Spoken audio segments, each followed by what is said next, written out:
Those tough conditions always make it a bit of an unknown going into it, and it's probably the team that obviously takes their chances because you don't get too many, and the one that probably competes harder that gets the rewards, and unfortunately that's probably what they were able to do. Oh, I mean, the disappointing thing is we were outworked, and they're certainly harder than us in the first quarter. You know, you give up 6 goals in those conditions. She's a long way back. It was a matter of them taking their chances as well, wasn't it? You had some chances that you weren't able to take, and in those conditions it's difficult, but they were just able to somehow, scramble those goals, and once they got on top, they were tough to stop.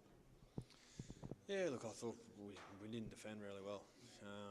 In the first quarter, we started okay the first couple of minutes, and then, for whatever reason, they got some pretty simple goals from the goal square. So, yeah, we missed a couple of chances, but we just allowed them to score too easy in those conditions, and then, we tried hard after the break, but the scoreboard pressure is always on you, so it's hard to get back from there.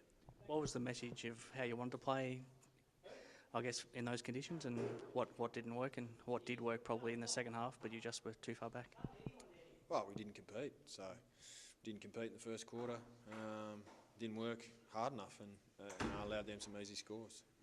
So that was really the message. Let's get back on the bike and show some character and compete and at least get in the game. So, I mean, we did that for periods, and then, went to sleep for 2 minutes before three-quarter time, which was really costly again. So, there's a lot of good things to obviously learn from. Ideally, we wouldn't have liked them all to happen in one day and cost us 4 points. Was it more disappointing because it was coming off a loss as well last week, and you would have been hoping for a bit better response to that?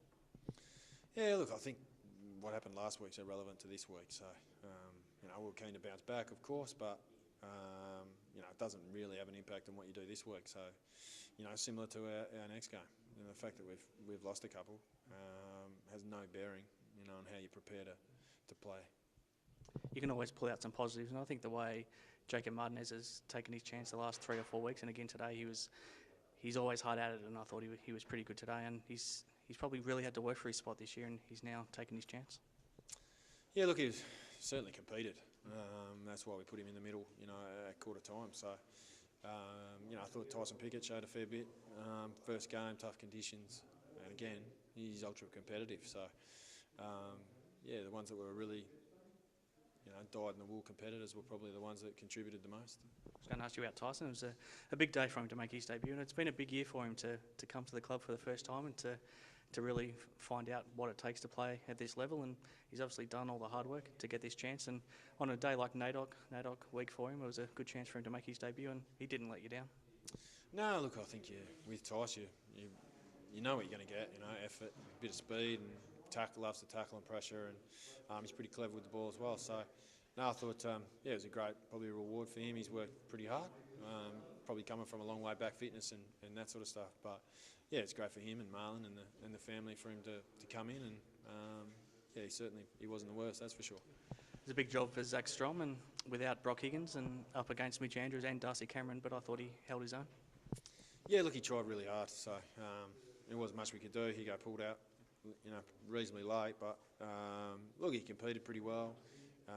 Probably dropped a few marks, and could have had probably a stronger influence on the game if he'd held his marks. So, but the thing you love about Zach is he works hard and tries his absolute butt off the whole time. So, he's never disgraced. Missing some players, obviously. Ash and Hayden Schleith have been out for a little while now, but Josh Pullman, I think he's battling physically, and he missed again. And like I said, Brock was a late withdrawal. What can you tell me about, I guess, especially Josh and Brock? I think they'll both be available for next week or the next game. So they both tried Thursday, but it just didn't come up. So ideally, you don't want to risk anyone. So we've done the work early in the season to bank some wins. So unfortunately, it's our turn to go through those injuries, and it gives us a chance to have a look at others, and hopefully a few of them grow. Do you expect Schleithy and Ash back as well after the bye, and would they come straight back in, or they might need, especially Hayden, probably needs a run in the twos? Don't know, to be honest. It's probably too far away. What is it, 10 days, 2 weeks away? They'll both be around the mark. Does the bye come at a good time now to try to freshen up the bodies a little bit? You had a run there where you had sort of one game on and then a break, then a one game, then a break. But now it's been 3 or 4 pretty tough weeks. So does the break come at a good time to get the bodies a bit fresher? I don't think it ever comes at a good time after a loss like that, because you want to get back out there and show that you've improved. So it gives us some time to work on things that obviously we need to get better at.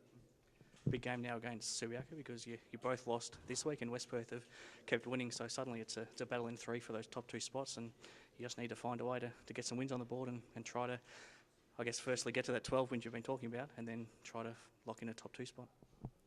Yeah, we're not worried at all really about top 2 spots or who's top 3. We just got to keep winning, so get back on track. So yeah, it'll be another good test for us. I think it's away, so we just got to regroup and bounce up, and come with more consistent effort and intent. Otherwise, we'll be in trouble again. They're the one team that, since you've been here, that you've struggled against. What do you need to do better against Subi to get over the line this time? Certainly turn up and compete better than we did today. Yeah. Thursday night game's an interesting proposition. It probably has less effect because you're coming off a bye, so it probably doesn't. You don't have to juggle coming off a Saturday game. But what are your thoughts on playing on a Thursday night, and what do you have to do differently as a result? I mean, it's a challenge when guys work full time and study full time to have to juggle around training and all that sort of stuff to be ready for a Thursday. So it's a challenge, but I think it's on TV, and it's a great opportunity for us to play and see how it goes. I think it's sort of a trial basis and see if it works. So look, it's on the schedule, so we've got to rock up and play. So we'll just prepare the best we can and hope to bounce back. Thank you. Good luck.